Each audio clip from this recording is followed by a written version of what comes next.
Hello, good evening sa inyo dyan. Meron ako ditong mga saging na, yung maliliit, alam mo yung saging na sa mga puwitan na, maliliit na, punggok na. Yung saging na medyo ok-ok. Ay, yan. Ay, mega love shoutout sa mga saging na ok-ok. Ayan. So, ito pong mga saging na to, binalatan ko na. Ito po ay lagitan. At ang iba nito ay, syempre, binibenta ko ang sapwitan na maiiksi at mga ok-ok. Yung maliliit ay naiwan sa akin. Ayan.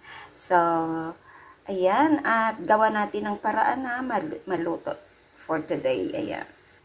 Maglagay po ako ng harina dito. Yung harina ko po ay pang class A po yan. Class A. At mag-add tayo ng cornstarch. Ayan. At mag-add po tayo ng sugar. Wala pa akong white sugar. Hindi na po ako gumagamit ng white sugar. So, white sugar po ilalagay natin. Mga 2, ano lang. Depende sa inyong timpla. Para may ano, dagdagan pa natin ng 1 kutsara pa. Ayan. Cornstarch. Tsaka, ayan. So, yan, lagyan ko po siya ng kaunting cinnamon para mabango. Maganda po sa katawan ang cinnamon. So, ito pong ating saging ay hiwa-hiwain po natin. Yan. Kahit anong gusto nyong hiwa, pwede. Basta, hiwa lang po natin siya. Yan.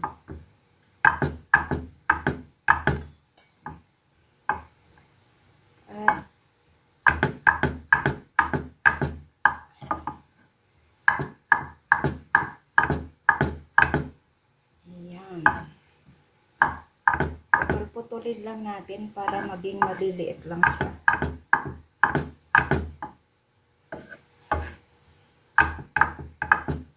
So, ayan.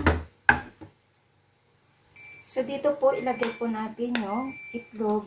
Ilagay po tayo. Pero optional lang po. Ayan. Optional lang ang itlog na ilalagay. So, ihalo po natin at dagdagan po natin siya ng tubig. Ayan. So, ihalo lang po. So, ayan na. Nahalo na po natin. Mix na at ilagay na po natin ang ating saging na hiniwa-hiwa. So, ayan.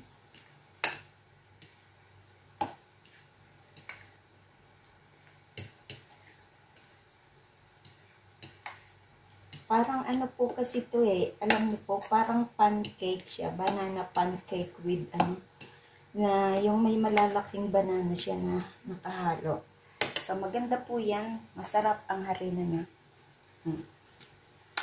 Masarap siya. So, ayan. Maglalagay po ako dito ng mantika para maprito natin siya. Painitin muna natin. Ayan, lagay po natin.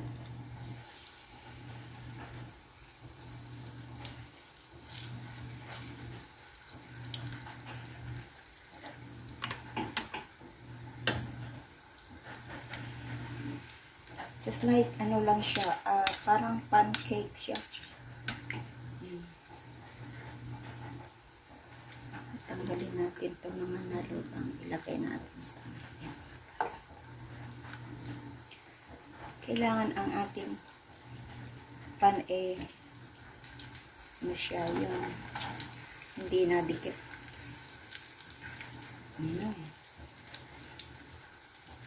Sarap ng timpla niya.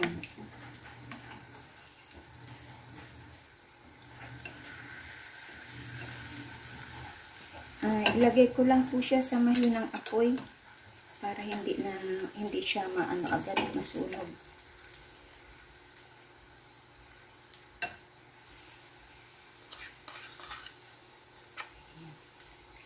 Kasi parang ano to eh, parang pancake, banana pancake. Pero ano lang siya, yung meron siyang hiniwang banana talaga siya. Hindi ko siya dinurog. Masarap din kasi yung hindi dinudurog. Kasi ano mo talaga yung saging. Lasap na. At saka yung ano niya, yung harina niya ay parang may pancake din siya. Yan. Kaso ito ay prito sa mantika.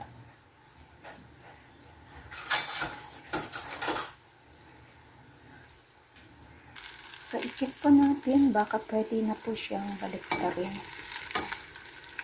Ayan. Pwede na. Diba, ang gandang tingnan. Ayan. Pwede na.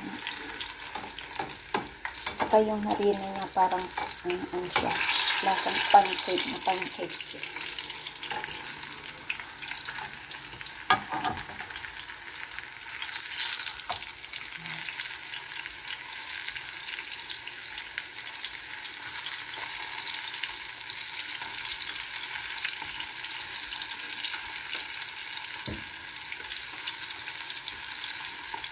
Kakaiba siya, pero masarap. At, ano siya, yung kahit ito, ang sarap niyang kainin. Kasi malasa.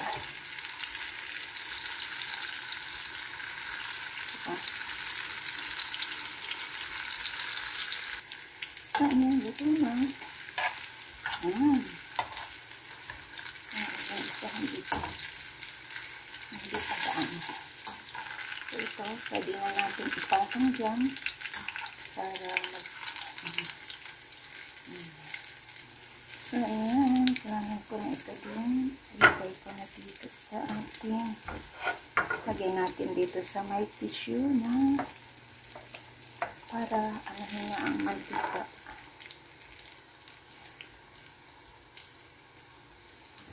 Ganda ng kulay, diba? Pagparin pa natin siya.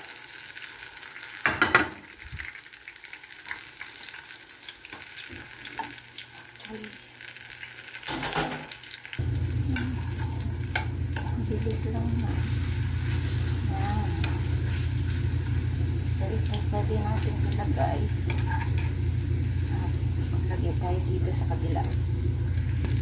So, ayan. Last na. Ganda ng tingnan.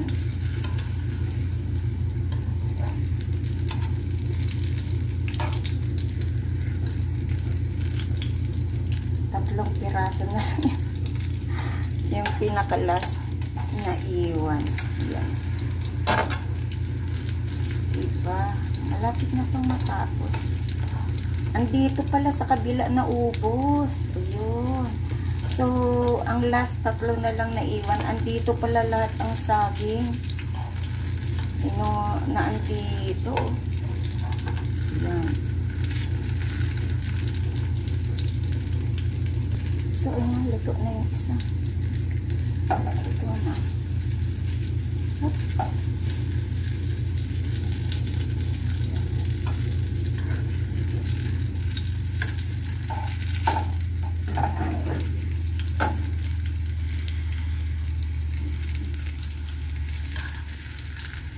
Yung isa matagal maluto kasi andyan lahat ang saging. Yan, ito okay na siya.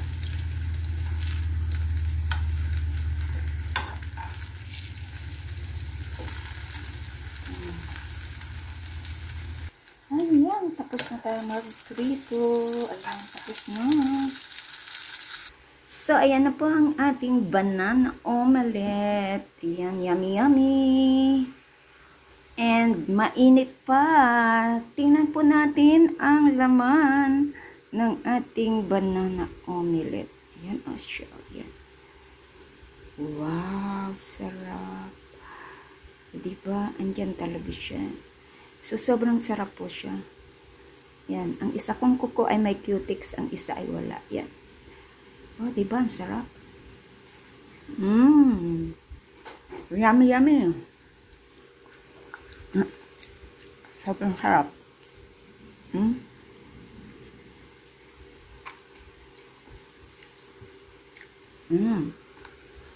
Harap.